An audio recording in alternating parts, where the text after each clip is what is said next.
आणि असं बोललं जातंय की विशिष्ट एका समाजाने एका विशिष्ट व्यक्तीला मतदान न दिल्यामुळे अशा पद्धतीची कारवाई करण्यात आलेली.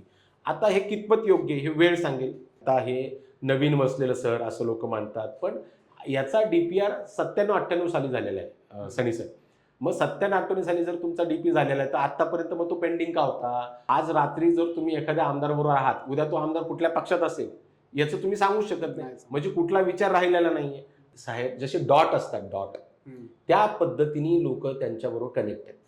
दुसऱ्या कुठल्या पक्षाने काही केलं की त्याला ते रेवडी म्हणतात, आणि स्वतः केलं की त्याला म्हणतात ती योजना. ज्यावेळी कधी तुम्ही कुणाच्या बांधावर जाल, अर्धा तास गप्पा माराल, त्याला फक्त एकच मारायचं, किती पीक झालंय, किती उत्पन्न आलं ह्याच्यावर चर्चाच करू नका. तू लेबर कसे आणले, म्हणजे लेबर आणणे हे दिव्य झालेलं आहे आणि त्यांचा हिशोब करणं हे अजून मोठं दिव्य आहे. संजय राऊत काही दिवसांपूर्वी इलेक्शन आलं की म्हणजे विधानसभा झाल्या त्यापूर्वी महाविकास आघाडीचं जे 19 मध्ये सगळं काही झालं, महाविकास आघाडी एकत्र आली, त्यावेळेस मात्र संजय राऊत मोठ्याने ओरडू सांगत होते की मी पवार साहेबांचा चेला आहे, मी पवार साहेबांचा चेला आहे. आणि एकनाथ शिंदेचा तिकडे सत्कार केला की म्हणजे तिथे राजकीय मंच सुद्धा नव्हता. तो राजकीय मंच असता तर वेगळी गोष्ट, पण दुसरीकडे पवार साहेबांनी एक आपली महाराष्ट्राची संस्कृती जपली म्हणून जपायचं म्हणून त्यांनी तो सत्कार केला असेल बहुधा. मग त्यावरती एवढं चिडून एवढं पार पवार साहेबांना बोलणं कितपत योग्य वाटतं तुम्हाला? काय झालेलं आहे बघा, आता मूळतः संजय राऊतांचं जे पिंड आहे ते आहे पत्रकारितेचं. ते वाढलेले कशात आहेत? बाळासाहेब ठाकरेंच्या त्या सानिध्यामध्ये, त्या कोक्षीमध्ये. आता या विषयामध्ये संजय राऊत साहेब थोडे आगतिक होतात हे सगळ्या पूर्ण राजकीय सगळ्या लोकांना माहिती. आता त्याच्यात ते जे गद्दार नावाचा जो स्टॅम्प जो त्यांनी तयार केला आणि भाषणामध्ये नेहमी त्यांनी वापरला, तो स्टॅम्प काय होता की बाबा एकनाथ शिंदेनी अशा पद्धतीने स्थापन केलेलं सरकार आणि त्यांच्याबरोबर केलेली गद्दारी म्हणजे उद्धव ठाकरेंबरोबर. त्यामुळे त्यांना ते आगतिक झाले असतील आणि त्यांनी ते बोललं असेल. पण सगळ्या बाकी राजकीय लोकांचा महाराष्ट्राचा जो इतिहास आहे या गोष्टीला राजकारणाच्या पुढे जाऊन त्यांनी पाहायला पाहिजे होतं, जे की त्यांनी पाहिलं नाही आणि ते आगतिक होऊन त्यांनी ते स्टेटमेंट्स केले. आता तर ते असं पण म्हणतायत की मला सुद्धा आमंत्रण आहे मराठी संमेलन, दिल्लीत होतंय संमेलन आणि मी जाणार नाही अशी त्यांची भूमिका आहे. आणि दुसरीकडे शरद पवार साहेबांनी नरेंद्र पंतप्रधानांना सुद्धा इन्व्हाइट केलेलं आहे त्या मराठी संमेलनासाठी. काय वाटतंय त्याच्यामध्ये? बाय प्रोटोकॉल नरेंद्र मोदींना तर इन्व्हाइट सगळ्यांना म्हणजे करणंच करणं आहे. पण मला वाटत नाही की संजय राऊत साहेबांना जाणीवपूर्वक वगळलं असेल. त्याच्यामध्ये संजय राऊत असं का स्टेटमेंट करतायत, त्यांचं हे पॉलिटिकल स्टेटमेंट आहे का खरंच त्यांना बोलवलं गेलं नाही हे इथून पुढे बोलवलंय त्यांना? हा, मग ते जाणीवपूर्वक टाळत असते कारण की त्यांना पॉलिटिकली स्ट्रॉंग राहायचंय. त्यांचा पॉलिटिकल डायलॉग इथून पुढे काय असणार आहे, त्यांचा आणि उद्धव साहेबांचं काय ठरलंय हा इथून पुढे भविष्य काळात पाहण्याचा गोष्ट असणार आहे. कारण की या गोष्टीला घेऊन ज्या पद्धतीने ते रिॲक्ट झालेले आहेत, आता इथून मागे म्हणजे उद्या राष्ट्रवादी आपण पवार साहेबांची जर म्हटलं तुतारी, म्हणजे की तुतारी म्हटलं सगळ्यांच्या लक्षात येतं की पवार साहेबांना न विचारता जर उद्धव ठाकरे आत्ताच्या झालेल्या नाही नागपूरच्या अधिवेशनात उद्धव ठाकरे जाऊन भेटले मुख्यमंत्री साहेबांना त्यांच्या दालनामध्ये, मग असं जर ह्या लोकांनी केलं का? स्टेटमेंट नाही केलं. मग याच्यामध्ये राजकीय परिपक्वता, मॅच्युरिटी आपण ज्याला म्हणतो, तर काही गोष्टी राजकारणाच्या पलीकडे नक्कीच असतात. तुम्ही प्रत्येक गोष्टीला राजकारणाच्या चष्मातनं बघणार असाल आणि त्यात स्टेटमेंट करणार असाल तर याला राजकीय लोकांनी कितपत योग्य पद्धतीने घ्यावं हा फार मोठा प्रश्न. म्हणजे एकंदरीत राजकीय जुळवाजुळव जी 19 साली झाली होती ते आता विस्कळीत झाली एकदम असं नाही. याला बघा म्हणजे फार चांगल्या लोकांनी व्यवस्थित सांगितलेलं आहे. जुळवाजुळव याला सनी सर मी म्हणणार नाही. आता एकनाथ शिंदेचा गट, आपण त्याला एकनाथ शिंदेचा गट म्हणू, ह्याच्यात बघा हे सगळे बघा यांचे सिंडिकेट म्हणू यांना थोड्या वेळाकरता. सिंडिकेट का की यांनी आत्तापर्यंत केलेली कामं किंवा यांचं केलेलं विश्वनिर्माण, तर याच्यामध्ये यांना कुठेतरी त्या ईडीची भीती असं जे काही बोललं जात होतं आणि काही त्यांच्या जवळच्या लोकांना ईडीचे आलेले समन्स, त्या पद्धतीने या लोकांनी स्वतःला वाचवण्यासाठी तो गट निर्माण केला. मग ते तिकडे गेले, म्हणजे स्वतःचं केलेलं आत्तापर्यंतचं एक राजकीय विश्व वाचवण्यासाठी केलेला हा प्रयत्न आहे. असं आता राहिला अजितदादांचा विषय. अजितदादांचं तर सर्वश्रुत आहे की त्यांचा कितीचा तो पाटबंधाऱ्याचा घोटाळा होता, बीजेपी त्यांच्यात काय म्हणायचं, किरीट सोमय्या काय बोलायचे, आणि त्यानंतर त्यांची ईडीची चौकशी होणार होती, ती कशी टाळली गेली, त्यांना क्लीन चिट कशी गेली, आणि तो एक छान त्यांनी सिंडिकेट केलं आणि ते तिथे सामील झाले. मग ही स्वतःनी सगळ्या लोकांनी संधी साधून स्वतःच, म्हणजे याला संधी साधूपणा, आणि याच्यात कुठलाही राजकीय विचार राहिलेला नाहीये याच्यामध्ये. कारण की विरोधी पक्ष कुठला सक्षम आहे महाराष्ट्रामध्ये तुम्हाला आत्ता बघा, विरोधी पक्ष दिसतोय का? आता संपलं त्याचं हा, मग विरोधी पक्षच ज्या राज्यामध्ये राहत नाही, मग ही आता आपली सगळी राजकारणी ही संधी साधू राजकारणी झालेली आहेत. ही परिस्थिती सगळे लोक बोलू लागलेत, हे मी म्हणत नाही. तुम्ही जर खाली लोकांमध्ये गेले, पब्लिकचं ऐकलं, तुम्ही पहा की आत्ता की विशंबर चौधरींची ती मोमेंट चालू आहे. विशंबर चौधरी असतील आणि सरोदे असतील, ही लोक पब्लिकमध्ये जातात, त्या लोकांपर्यंत बऱ्याच गोष्टी येतात. आता ती लोक कितपर्यंत लोकांपर्यंत पोहोचतात कळत नाहीये. आज रात्री जर तुम्ही एखाद्या आमदारबरोबर आहात, उद्या तो आमदार कुठल्या पक्षात असेल याचं तुम्ही सांगू शकत नाही. म्हणजे कुठला विचार राहिलेला नाहीये. आता आतापर्यंत म्हणायचे उजव्या विचारांची बीजेपी, ते लावतात बहुजनांचं पोस्टर.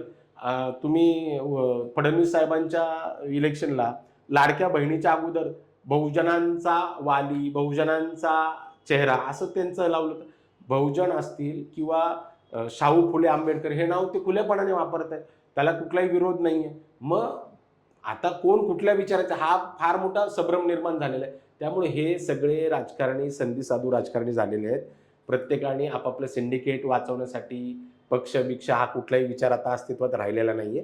हे संधी साधू राजकारणी झाले आहेत, एवढंच मी याच्यावर म्हणू शकेन. आपण सर बघितलं आता संजय राऊतांनी जरी काही टीका टिप्पणी केली असेल शरद पवार साहेबांवरती, तो वेगळा भाग झाला. पण दुसरीकडं एकनाथ शिंदे आणि शरद पवार साहेबांमध्ये काहीतरी, म्हणजे बऱ्याच दिवसापासून असं चाललंय की त्या दोघांमध्ये काहीतरी शिस्त आहे, दोघांमध्ये काहीतरी शिस्त आहे. विधानसभेला लोकसभेला त्यांनी एकमेकांना टाळण्याच्या बातम्या आल्या आणि ते दिसून सुद्धा आलं खुलेआमपणे. परत विधानसभेला सुद्धा त्यांच्यामध्ये एक सीट विरुद्ध लढण्याचं थोडंसं टाळाटाळ दिसून आली. एकंदरीत काय वाटतं, म्हणजे ते दोघांचं काही राजकारण चालू आहे का किंवा काय काय? हे पहा, मी तुम्हाला सांगतो, आतापर्यंत जेव्हा केव्हा संसदीय राजकारणासाठी पवार साहेबांनी त्यांच्या आयुष्यामध्ये सुरुवात केली, हो ठीक आहे, त्याला आता तुम्ही सगळ्यांनी पाहिलेले 50 ते 55 वर्ष झालेले. त्यांनी साहेब जसे डॉट असतात, डॉट, त्या पद्धतीने लोक त्यांच्याबरोबर कनेक्ट आहेत. कुठलाही माणूस सहजरित्या पवार साहेबांना सोडूनही जात नाही. अच्छा गेला तरी त्यांचे तो विचार सोडत नाही. आज ज्यावेळी 2014ला बीजेपी सारखा पक्ष लोकसभेत आणि विधानसभेत महाराष्ट्राच्या सत्तेत आला, 37 आमदार हे पूर्णपणे घड्याळाच्या राष्ट्रवादीचे होते, म्हणजे ते पवार साहेबांचे होते, बरोबर. मग साहेब, ज्या कुठल्या पक्षाला नवीन सत्तेत जर यायचं असेल आणि त्यांना पवार साहेबांची आवश्यकता लागते, त्यांच्या उमेदवाराची आवश्यकता लागते, मग ती लोक फक्त शरीराने तिकडे आहेत का विचाराने तिकडे आहेत, ही तपासण्याची गरज आहे. बरोबर. एक राहिला राहता दुसरा प्रश्न एकनाथ शिंदे असतील. आता एकनाथ शिंदे जेव्हा स्वतः म्हणतात की मला पवार साहेब उगली टाकणार नाही, पवार साहेबांचं तोंड भरून कौतुक करतात, मग ते पवार साहेबांच्या विचाराचे नसतील, पण पवार साहेबांचे विचार मान्य करत असतील. मग आता नेमकं त्यांच्या दोघात काय शिस्त आहे हे तर सांगणं आता कठीणच आहे. पण पवार साहेबांचं राजकारणाचं गणित हे कुणाला का समजत नाही, कारण की त्यांचं राजकारण इनडायरेक्ट असतं. पवार साहेब नेहमी बोलतात एक, घडतं दुसरं आणि करायचं असतं तिसरं, आणि ते झाल्यानंतर तुम्हाला कळतं. आता हे जोपर्यंत आपल्याला काही होत नाही किंवा दिसत नाही झालेलं, तोपर्यंत आपण याच्यावरती बोलू शकत नाही. सर, आपण गेल्या आठवड्यात पण लाडक्या बहिणींबद्दल थोडीशी चर्चा केली. तुम्ही त्यामध्ये आग्रह लिहिले होते, संपादकीय होतं त्यामध्ये. पण आता कोर्ट सुद्धा न्यायालय सुद्धा या बाबतीत आक्रमक दिसते. तुम्ही आता सुद्धा या आठवड्यात पण त्यावरती आग्रह केलेला आहे मोफत योजनांचा. ज्या काही मोफत योजना चालू आहेत भारतभर म्हणा, महाराष्ट्रात म्हणा, लाडकी बहीण असेल किंवा इतर काही योजना असतील, त्याबद्दल कोर्ट सुद्धा आता आक्रमक दिसते. मग या सरकारला समजवण्यासाठी न्यायालय सातत्याने प्रयत्न करते की तुम्ही समजून घ्या सगळ्या गोष्टी. तर याबद्दल काय वाटतं तुम्हाला, मोफत योजनांबद्दल एकंदरीत काय वाटतंय? मोफत योजनाबद्दल मुख्यतः या केंद्राच्या गव्हर्नमेंटचे किंवा राज्याच्या दुहेरी धोरण आहेत. दुसऱ्या कुठल्या पक्षाने काही केलं की त्याला ते रेवडी म्हणतात, हो, आणि स्वतः केलं की त्याला म्हणतात ती योजना. आता बाजूच्या राज्यामध्ये मध्य प्रदेशमध्ये लाडली बहीण होती, जसं मागच्या ह्याच्यात मी तुम्हाला बोललो, आणि ह्याच्यामध्ये आपल्याकडे लाडकी बहीण केली इलेक्शनसाठी. आता लोक आणि जे काही लाडक्या बहिणीचे लाभधारक आहेत ते त्यांच्या सुशिक्षित लोकांचं मत असं येतंय की जाणीवपूर्वक सरकारच कोर्टात लोकांना पाठवतंय ही योजना बंद पाडण्यासाठी. कारण की मागच्या आठवड्यामध्ये जे काही आपल्या राज्याचे डेव्हलपमेंटचे इन्फ्रास्ट्रक्चरचे प्रोजेक्ट्स आहेत ते प्रोजेक्ट्स अनपेड आहेत. म्हणजे याच्यामध्ये जवळजवळ आत्ताच येणाऱ्या काळामध्ये 31 मार्चपर्यंत कॉन्ट्रॅक्टरचं थकीत हे 20,000 कोटीचं आहे. आता ही देयकं आपलं गव्हर्नमेंट असेल किंवा आपलं अर्थ खातं असेल हे कुठनं भागवणार आहे? बरं, 20,000 22,000 कोटी 18,000 कोटी जर तुम्हाला द्यायचे तर तुम्हाला येणार कुठनं आहे? हा फार मोठा प्रश्न आहे. बरं, मध्ये त्यांनी काहीतरी एक उपाययोजना काढली की आर्थिक धोरणामध्ये आपलं जे अर्थ खातं आहे त्याच्यामध्ये मला वाटतं अजित पवारांनी ते घेतलेलं आहे. तर त्यांच्या त्या पूर्ण डिपार्टमेंटनी आणि त्यांच्या अधिकाऱ्यांनी एक नवीन काहीतरी सुचवलंय की तुम्ही दारूवरती कर वाढवा. पण असे तुम्ही कर लावून लावून असे ही जी वाटप आहे सगळी ही कशी, म्हणजे ह्याचं कसं भागवणार आहात? हा फार मोठा प्रश्न आहे. कारण की त्या ठिकाणी जे काही आर्थिक धोरणं आखली जातात प्रत्येक आपल्या कुठल्याही राज्याची, ती आर्थिक धोरणं राज्याच्या उत्पन्नावरती, दरडोई उत्पन्नावरती आखली जातात. तर आपण महाराष्ट्राचं उत्पन्न पाहिलं तर हा न भरून निघणारा गॅप आहे. हा, आणि 31 मार्चपर्यंत आपल्या इन्फ्राचे बिलं, म्हणजे जी कॉन्ट्रॅक्टर काम करतात, जर त्यांना आपण देयकं नाही दिली तर ते ब्लॅकलिस्ट होणार आहेत. तर इतकी कठीण परिस्थिती असताना आता फार जिकिरीचं होणार आहे कदाचित शासनाला, राज्य शासनाला, की हे इथून पुढे चालवणार कसं आणि हे कसं भागवणार आहेत. जर कदाचित राज्य शासनाचा आणि केंद्र शासनाचा याच्यावर काही प्लॅन झाला असेल, केंद्रातनं काहीतरी मदत डायरेक्टली राज्य शासनाला होणार असेल, तर तो त्यांचा अंतर्गत, पण ते कधी बाहेर येईल, आपल्याला कधी भेटेल आणि आपण कधी छापू, हे फार बघण्याचा विषय. आणि त्याकरता प्रत्येक कोर्ट असेल किंवा ज्या कुठल्या आर्थिक धोरणाशी निगडीत असणाऱ्या एजन्सीज असतील ते याच्यावरती मारक प्रतिक्रिया देत आहेत की बाबा ह्या गोष्टीची जी फुकटच्या योजना आहेत त्या सगळ्या बंद कराव्यात, जेणेकरून एक राज्य म्हणून आपण व्यवस्थित राहू आणि नांदू शकू, असं एक सगळ्यांची एक प्रतिक्रिया आहे एकंदरीत. या मोफत योजनांचा परिणाम रोजगारावर दिसून येतोय सर सातत्याने. मध्यंतरी आता तुम्ही आग्रा लेखामध्ये एक लिहिलेलं आहे की त्या सुब्रमण्यम स्वामींनी ज्या काही गोष्टी सुब्रमण्यांनी जे मांडल्यात की त्यांचं म्हणणं आहे की शेतीसाठी लोक भेटत नाहीयेत, मजुरीसाठी लोक भेटत नाही, तुम्ही अशा मोफत योजना का आणताय? हे सुब्रमण्यम कोणी राजकीय हे नसून हे LNTचे प्रमुख आहेत. आणि LNT ही मी आता तुम्हाला सांगितल्याप्रमाणे हीच एक कंपनी आहे जी इन्फ्रास्ट्रक्चरमध्ये काम करते आणि ती जगविख्यात कंपनी. त्या कंपनीला अमेरिका असेल, तुमचं परत जर्मनी असेल, इथे यांची नाही म्हटलं तरी बरीचशी लक्ष रुपयामध्ये शेकडो कोटींमध्ये त्यांचे कॉन्ट्रॅक्ट चालू आहेत. त्यांच्याकडेच महाराष्ट्र शासनाची बरीचशी कामं आहेत. आता याच लोकांना लक्षात आलं की ही जर देयकं देणार नाही आणि प्रमुखपणे सगळे RBI पासून जेवढे बँकर्स आहेत ही यांच्या संपर्कात आहेत, त्यामुळे आर्थिक धोरणं कशी आखली गेली पाहिजेत. एक व्यापारी कसं असतं सनी सर, ज्यावेळी तो व्यापार करत असतो त्याला आर्थिक धोरणाचं काहीतरी ज्ञान, जेव्हा तो करतो व्यापार या पातळीवरती त्याला ते आर्थिक धोरणाचं ज्ञात असतं की काय कसं असलं पाहिजे, कसं चाललं पाहिजे, आणि तो रोज या होणाऱ्या घडामोडीवरती बारीक लक्ष ठेवून असतो, कारण की त्याच्यातनं त्या गोष्टी भागवल्या जातात. आता ज्यावेळी ती लोक बाहेरनं माहिती घेतात की बाबा असं असं घडतंय, तर या घटनाच्या त्या दिनक्रमामध्ये जेव्हा त्या गोष्टी लोक लक्ष देतात, त्या लक्ष देण्यामध्ये त्यांच्या ते लक्षात येतंय की ही आता जर गव्हर्नमेंट अशा पद्धतीची योजना राबवते तर आपली देयकं कुठं भागवणार आहे. त्यामुळे ही लोक चिंतित आहेत. आता राहिला विषय त्यांच्या कामाचा, की ते म्हणतात की आम्ही ज्यावेळी बाहेर लेबरकडे जातो आणि लेबरला बोलवतो, लेबर म्हणतो मला घरी बसून सगळं भेटतंय, मग आम्ही काम कशाला करू. मग काम कशाला करू म्हटल्यानंतर ते म्हणतात की कहाँ से मिल रहा है, ते म्हणतात नाही हमको गव्हर्नमेंट दे रहा है. आता आपल्या लेबरचं घडले असं, त्याला असं वाटतं माझी पोटतिडकी भागली, बरोबर. ती पंतप्रधान जनधन योजना, लाडली बहीण योजना, आता घरामध्ये नवरा बायको दोघं, बरोबर, परत त्या रेशन कार्डवरती फ्रीमध्ये भेटते, त्यांचं पोटतिडकी भागतीये, खर्चायला पैसे भेटत आहेत, मोबाईल रिचार्ज होतोय, मग ते काम करायचं. काय असतं की तुम्ही एकदा नकारात्मकता एकदा तुमच्या मनात एंटर केली आणि हा घटक थोडासा अशिक्षित असतो साहेब, तर याच्यामध्ये ज्यावेळी ही नकारात्मकता जाते ती लोक काम करण्याच्या मनस्थितीपासून लांब जातात. बरोबर. आणि एकदा ती तुमच्या काम करण्याच्या मनस्थितीपासून लांब गेली की तुमचं कुठंही तुम्हाला लेबर मिळण्याची जी परिस्थिती असती ती दुर्मिळ होऊन जाते. ही प्रतिकूल परिस्थिती नक्कीच या योजनेमुळे आली आहे. हे फक्त LNTचे सुब्रमण्यम म्हणत नाहीये. तुम्ही ज्या ज्या कुठल्या कंपनीमध्ये, ज्या ज्या व्यवस्थेमध्ये जिथे कुठे लेबर लागतात, तुम्ही तिथल्या लेबरशी संपर्क साधा, तुम्हाला हेच इनपुट्स येतील. अगदी गुत्तेदार शेतकऱ्यांना सगळीकडे साहेब, सगळीकडे. शेतीमध्ये तर इतकी वाईट परिस्थिती आहे साहेब, की मी तुम्हाला सांगतो, ज्या ज्या शेतकऱ्याच्या शेतामध्ये कापूस काढणी असेल किंवा हा सीझनमध्ये जे काही पीक असेल, तिथे तुम्हाला लेबर मिळण्याचं इतकं दुर्मिळ झालेलं आहे की त्याचा तुम्ही विचारही करू शकत नाही. ज्यावेळी कधी तुम्ही कुणाच्या बांधावर जाल, अर्धा तास गप्पा माराल, त्याला फक्त एकच मारायचं, किती पीक झालंय, किती उत्पन्न आलं, याच्यावर चर्चाच करू नका. तू लेबर कसे आणले, म्हणजे लेबर आणणे हे दिव्य झालेलं आहे आणि त्यांचा हिशोब करणं हे अजून मोठं दिव्य आहे. त्यामुळं या योजनेचा डायरेक्टली इफेक्ट किती झालाय माहिती, पण इनडायरेक्ट इफेक्ट हा त्या लेबरच्या कामावरती आणि त्या ह्याच्यावरती नक्कीच, व्यवस्थेवरती नक्कीच झालेला आहे. सर, एक शेवटचा प्रश्न. पिंपरी चिंचवडमध्ये आपल्या कुदळवाडीमध्ये गेल्या 6-7 फेब्रुवारीपासून जे काही अतिक्रमण चालू आहे मोठ्या प्रमाणात, सगळं म्हणजे एकदम कुदळवाडी बकास करून टाकलेलं आहे सध्या महापालिकेने. काही अतिक्रमणं होती, काही लोक म्हणतात आमची सातबारी होती, सगळ्या गोष्टी होत्या, तरी सुद्धा आमचं घर पाडलेलं आहे.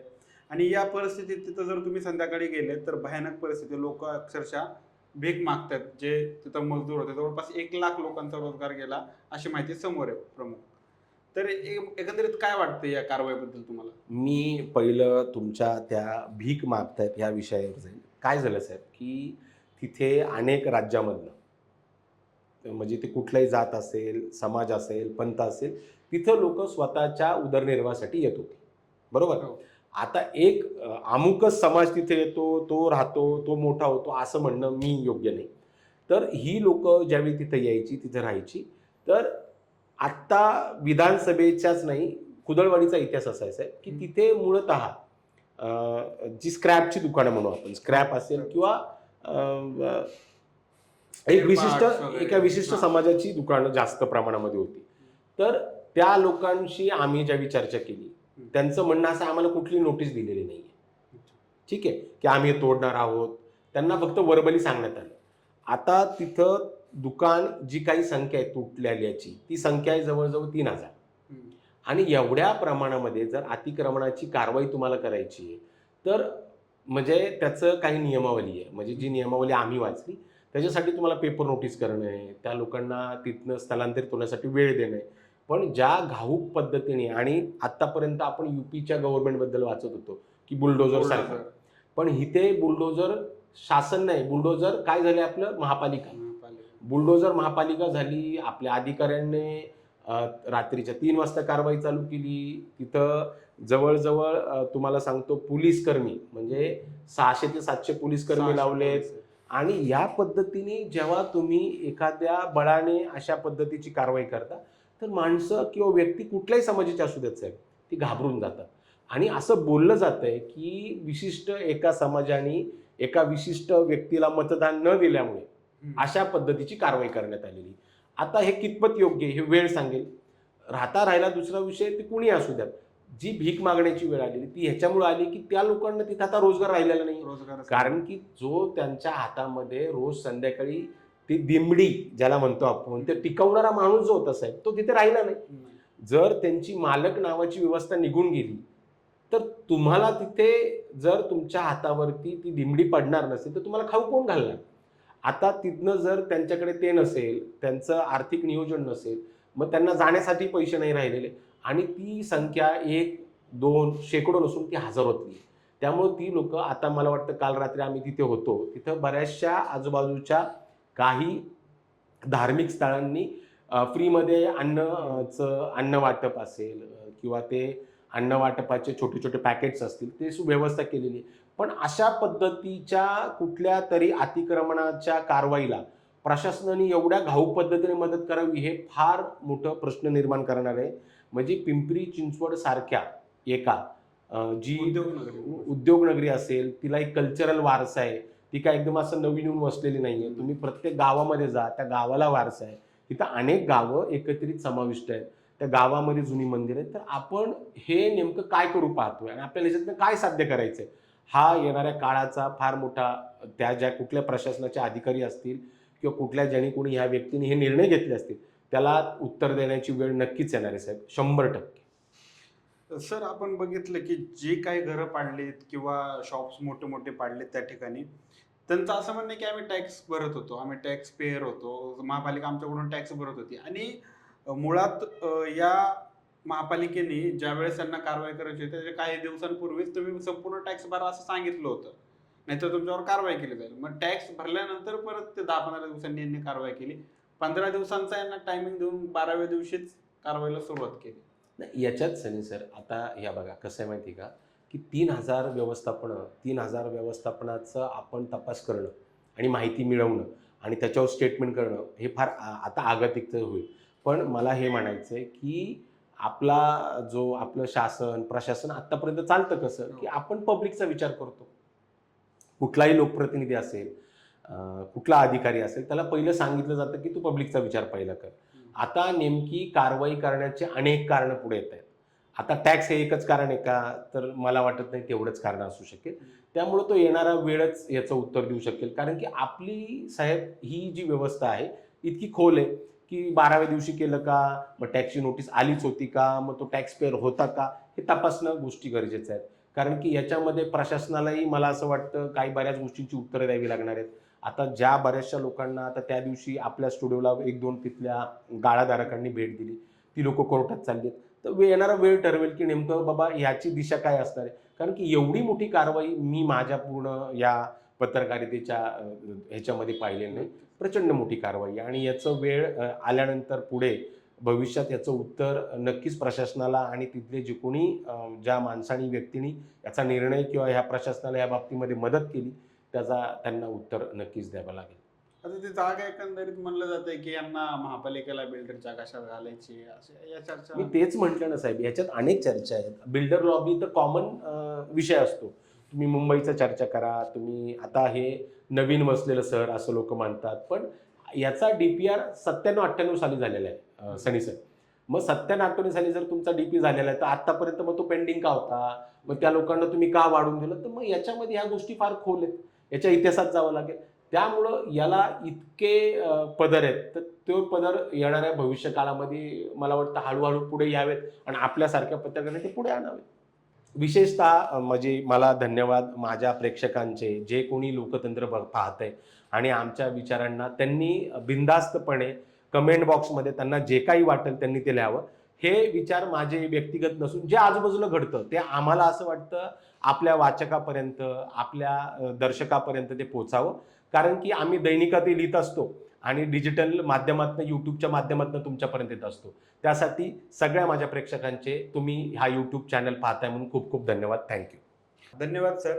खरं तर आज आपण आठवड्यापर्यंत ज्या काही गोष्टी झाल्या त्यावरती एक सविस्तर चर्चा लोकतंत्रचे संपादक गणेश मोकाशी सर यांच्यासोबत केली. कुदळवाडी असेल, नरेंद्र मोदींचं भेटणं असेल, राज्यात एक बेसिक ग्राउंड लेवलपर्यंत आपण या सगळ्या चर्चा घडून आणली.